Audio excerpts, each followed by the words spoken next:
like ownership, any kind of ownership comes with responsibility and like of preservation and archiving, etc. And I think what tends to be forgotten when it comes to owning NFTs or any kind of digital art that is a file is that, yeah, but it's a file, it will last forever. And I think there are steps towards that now in terms of actually really considering how we're preserving and thinking about this for the future generations, even though that sounds very cliche. But we're still at a current situation where we're so, you know, in love with the blockchain and that everything that's on a blockchain is being preserved, where I think I know that's not true at all. And NFTs and all of that is so easy to buy when it comes to it. So you don't necessarily consider the fact that whatever you buy is actually comes with a responsibility. You just buy and you buy and you buy and you buy, and you don't think of the fact that you are also, as a collector, responsible for preserving the art that you have bought.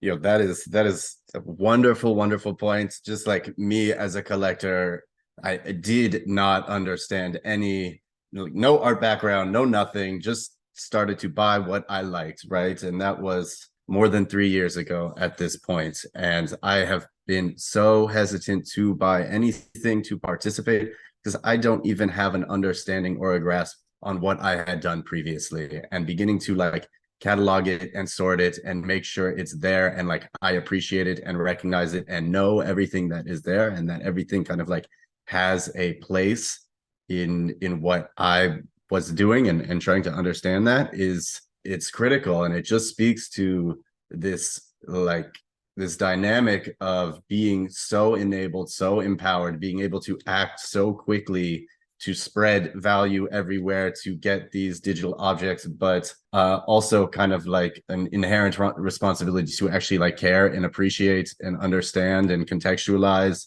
and speak to everything that was done.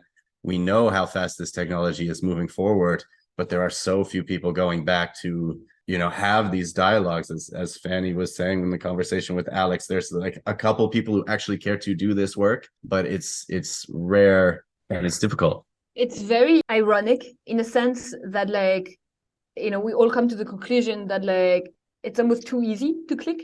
And in a context where we're still looking for onboarding, right? Like onboarding more people, onboarding, it's always like, the next million people into like blockchain, etc. But it's like, you probably don't want to, have more people to do that until you kind of find a better way to, especially on the art side, right? Like, I mean, this is kind of where just clicking around, and it's like, yeah, there's so much out there, and it's like, you follow like artists and they're like, an edition, oh great, you're like, great, like, oh, and this one, and then you forget, as Stina said, that like there's like probably like 5 to 10 extra steps after you click to properly collect the work, right? Like to back it up, to save the file, maybe write about it, or ask the artist for more details, like etc. I mean, you can go on and on for that to be a truly like something you collect, right? Not just something that you just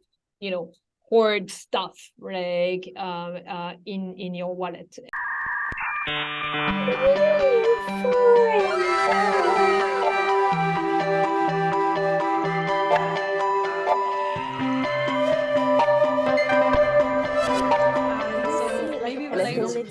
About our current financial system is